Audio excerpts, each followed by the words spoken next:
Бәріне сәлем, каналға қош келдіңіздер. Бүгін ерекше тағамдардың бірі жайма тамағын менімен бірге дайындап көріңіздер. Өте дәмді болып шығады.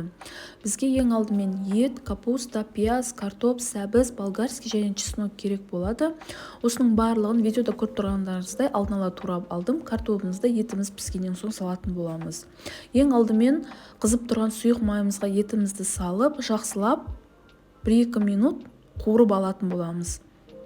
Одан соң үстіне туралған пиязымызды салып, жақсылап біріктіріп қуырып алып, келесі үстіне чеснокты салып, жақсылап араластырып алатын боламыз. Содан соң үстіне туралған сәбізімізді саламыз, болгарскийімізді салып, дәміне қарай тұз салып, түрлі приправаларды салып, жақсылап қуырып араластырып алатын боламыз. Содан соң үстіне қайнаған 200 грамм суымызды құйып, 30-40 минут етіміз піскенше бетін жауып қоятын боламыз.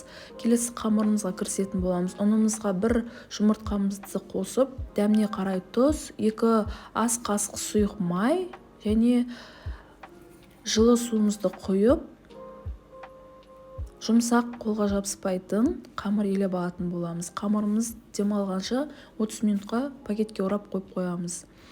Келесі біздің етіміз дайын болып қалды. Туралған картоп және капустаны салып, кішкене қайнаған су құйып, тағы бетін жауып қойып қоятын боламыз.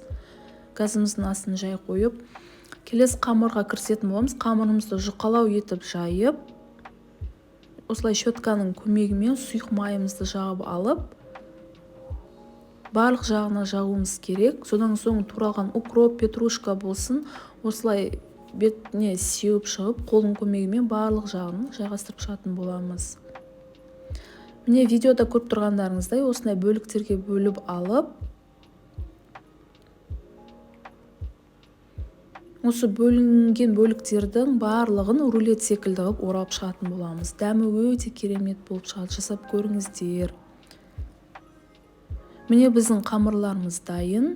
Келесі етіміз де пісті.